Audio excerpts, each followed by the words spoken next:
Carly, thank you for sitting down with me today. You know, you are a woman I admire for many reasons, but I guess so many of them stem from the skin condition you were born with, ichthyosis. Yes.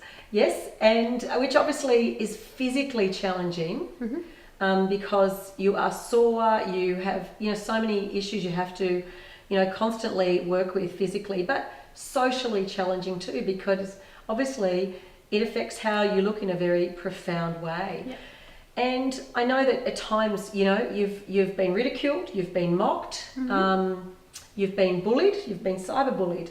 And I want to talk to you today about what you've learnt along the way and your insights into, I guess, as human beings, how much we can let our looks define us and how important it is not to. So just, can you share with me, what was it like growing up? So when I was at school, I didn't really have many friends at all. I just felt really alone, and I guess even if I did have people around me, I still felt a bit alone because they were all doing their own thing. It's a very sporty community that I grew up in, and they were, playing sport at lunchtime, and I was just in the library. You couldn't play sport? No, because it hurts to move a lot and cool down, and I've gotten better with exercise as I've grown up, but back then it was all outdoorsy, and it's too hot where I grew up in country New South Wales. I don't like the flies and the heat, and just it was really hard to become active in that sporting community. And then kids are afraid and they don't want to be seen with somebody that looks different, and they also think that they're going to catch this condition, which isn't contagious. So yeah, it was hard. Yeah. And then obviously after school, how your journey, to where you are today, you're in your early 30s. Yep. Gosh, that's old now. It's all relative, Carly, it's all relative. You have been given national awards for public service in the disability sector. You have a blog, you've got an award-winning blog, you've won numerous awards for your writing. Obviously, and you're a real champion for others who've got this condition. I know you've just recently been in the US, over in New York and elsewhere. Yeah. When you look at our society, particularly we women, we spend so much time preoccupied with how we look. And, we get caught up on pimples and cold sores and greying hair and all of these things. And we live in a society, it is very superficial. It is very externally focused. Do you see that as something that, how do you see that where women struggle with that? And what's your unique perspective on that? I think that so many magazines and ads place so much emphasis on the way we look and looking to an ideal, get Kim Kardashian's bum or get, I don't know, Beyonce's thighs or whatever the latest celebrity, whoever the latest celebrity is. And I think that we as women collectively, I guess, might aspire to look a certain way that the media tells us to. And maybe even with social media, to an extent, we can curate our lives in a way that makes us look better or more than we really are, or less than we really are by airbrushing. And I think that there's a real occupation or preoccupation with physical beauty. And I think that you've got the rise of Botox and plastic surgery, and it's so accessible to change your looks, and I don't know whether people would be comfortable just looking like they were born. And I have, people come up to me and ask me these weird questions. Looking different's really gives people the unlicensed right to be really intrusive. So, for example, I get these weird questions from strangers. So I, someone asked me one day, "Oh, is there an operation for that?" And I said no. And they said, "Oh gosh, well I think there should be. I couldn't handle looking like you." And those sorts of comments are very insensitive, isn't it? Yeah, and they're also like a real reflection on the person's self-esteem, because like personally, I couldn't handle having to want to change my image all the time, or having to go under the surgeon's knife or get Botox or fillers or whatever else is available.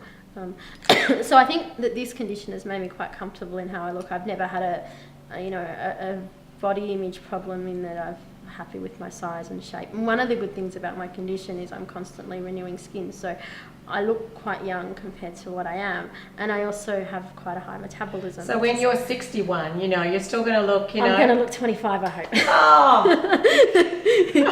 Yeah, I call it the Vaseline and skin cell renewal regime. Yeah, yeah.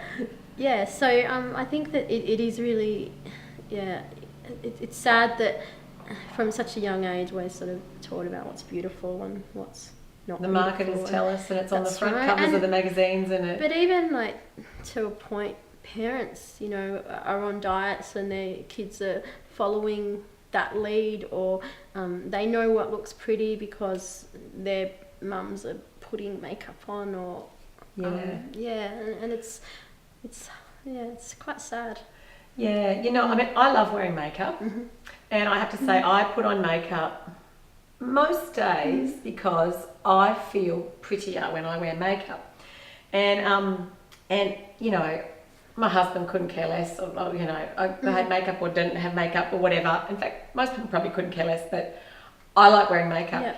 And I know that there's a line, you know, there's a spectrum, isn't there? You know, vanity. I think vanity is a very natural thing. We like to look good. We're just wired, we want to look good. And I know years ago, I broke out in psoriasis, head to toe. It was just not long after I moved to America. I had 3 young children. I was a bit stressed, and I had this head to toe psoriasis.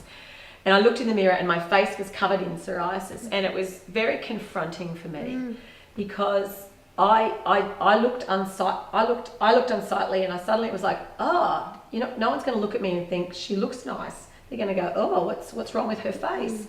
And that, for me, was extremely confronting at the time. And remember the dermatologist saying, you know, it might go away, but it might not. You just might have to use cortisone creams. And it was sort of like, what if the rest of my life is that I'm covered head to toe in psoriasis? And actually, what was confronting is how much it made me realise how much I defined myself through, you know, not being a supermodel, but, you know, being pretty, say.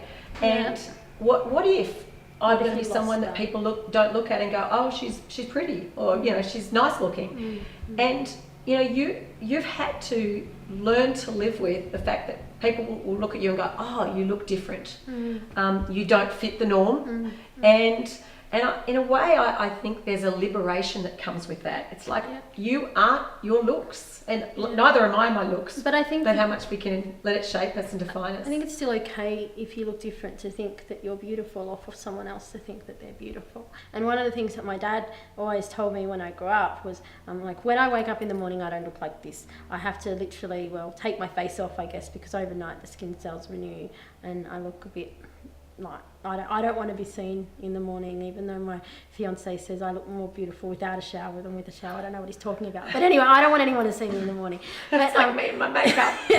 But anyway, my dad always said to me, you know, make sure you always look your best, present yourself at your best, so then that will, I guess, make people look further than just your appearance that they don't like or that they're confronted with.